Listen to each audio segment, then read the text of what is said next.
जय मसीह की एकता सिंह मिनिस्ट्री में आपका स्वागत है। और आज हम जिस टॉपिक पे मनन करेंगे वो है एक आश्चर्य कर्म जो यीशु मसीह के द्वारा किया गया था, जिससे हम जानते हैं कि यीशु मसीह का शैतान पे पूर्ण अधिकार है। हमारा जो स्पिरिचुअल वॉर है वो शैतान और शैतान के दूतों से चलता रहता है और वो हमारा शत्रु है। लेकिन आज के आश्चर्य क्रम में हम देखेंगे कि यीशु मसीह का पूर्ण अधिकार है शैतान के ऊपर। आइए हम इसे देखते हैं। यीशु का शैतान से सामना वर्स 6-7 में हम देखते हैं। जब यीशु मसीह झील के पास गेरासोनियों के देश में पहुंचते हैं तो वहाँ पे उनका सामना शैतान यानी अर्थात अशुद्ध आत्मा से होता है। वो मनुष्य क्या रहता है कि कब्र में रहता है और वो ना सारी उसको जब चेन से बांध के रखते हैं तो वो सारी चेनों को तोड़ देता है और वो किसी के भी कंट्रोल में नहीं आता। लेकिन जब वो यीशु मसीह को आते देखता है तो दूर से चिल्ला के कहता है, हे यीशु परम प्रधान परमेश्वर के पुत्र, मुझे तुझसे क्या काम। मैं तुझे परमेश्वर की शपथ देता हूँ, मुझे पीड़ा ना दे। शैतान चोरी करने और नाश करने आता है। यूहन्ना 10:10 में हम देखते हैं। यहाँ पर हम देखते हैं कि वो मनुष्य कब्र में रहता था।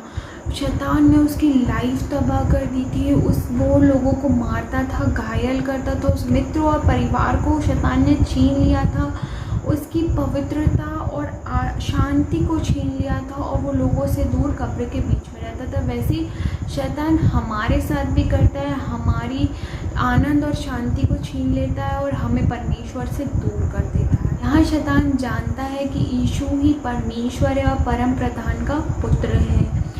यहाँ पर शैतान पहचानता है यीशु मसीह को कि वो परमेश्वर का पुत्र है। और जब यीशु मसीह आंधियों को शांत करते हैं तो चेले कहते हैं ये कैसा मनुष्य है जिसकी आवाज़ को आंधी और तूफान भी उसकी आज्ञा को मानते हैं। तो यहाँ पे जो चेले हैं उसको कैसा मनुष्य बोलते हैं, लेकिन अशुद्ध आत्मा उसे पहचानती है कि वो परमेश्वर का पुत्र है। यहाँ पर आपको विश्वास करना होगा। अगर आप उद्धार पाना चाहते हैं तो आपको पहचानना होगा और विश्वास करना होगा कि यीशु मसीह ही प्रभु है। यीशु ने शैतान पर काबू पाया। वर्स 8-13 में हम देख सकते हैं कि यीशु मसीह कहते हैं, हे अशुद्ध आत्मा इसमें से निकल जा। यहाँ पर हम देख सकते हैं कि यीशु ने शैतान को पराजित किया। मसीह पर शैतान का कोई अधिकार नहीं। वो अशुद्ध आत्मा भीख मांगती है, विनती करती, गिड़गिड़ाती है कि हमें इधर से नहीं निकाल, क्योंकि वो उसका मुकाबला नहीं कर सकती थी। तो वो यीशु मसीह उनसे नाम पूछते, यीशु मसीह उनसे नाम पूछते तो वो कहती है सेना, क्योंकि वो बहुत सारी क्वांटिटी में थी।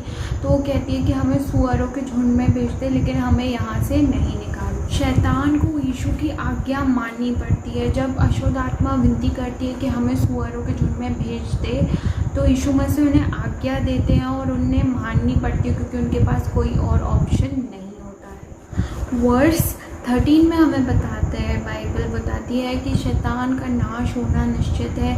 जैसे यीशु मसीह ने आज्ञा दी वो सुअरों के पेट में जाके बैठ गए और वो लगभग 2000 सुअर थे और वो पूरे के पूरे झील में जा गिरे और डूब के मर गए। किसी ने दुष्ट आत्माओं को सुअर के अंदर क्यों जाने दिया? अपनी सामर्थ्य प्रकट करने के लिए।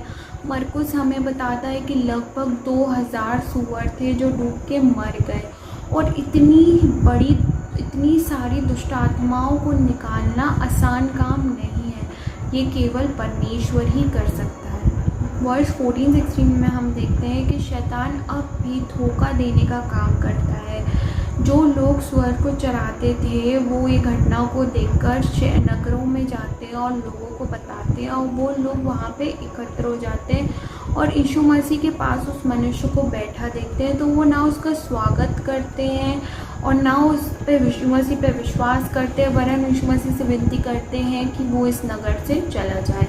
यदि आप अपने जीवन में यीशु से ज़्यादा इम्पोर्टेंस किसी चीज़ को दे रहे हैं तो आप शैतान की धोखे में हैं। तो अपने आप को सचेत कीजिए, अलर्ट करिए, नहीं तो आप हार कर शैतान के वश में हो जाएंगे। प्रियो, आज हमारे इस लिए गए मिरेकल का क्या अर्थ है कि यीशु मसीह का शैतान के ऊपर पूर्ण अधिकार है। यीशु मसीह ने क्रूस पर शैतान को पराजित कर दिया, उसका नाश होना निश्चित है। और शैतान का यीशु मसीह पर कोई अधिकार नहीं है, किंतु वो अभी भी संसार को धोखा देता है और कि संसार उसके वश में है। लेकिन हम जो मसीह के विश्वासी हैं, हमें डरने की ज़रूरत नहीं है, क्योंकि वचन के द्वारा हमें ज्ञान प्रदान हुआ है कि हम परमेश्वर की ज्योति में चले और उसके अनुसार जीवन बिताएं। आमीन। इस छोटे से वचन को सुनने जाने पे परमेश्वर आपको बहुत सारी आशीष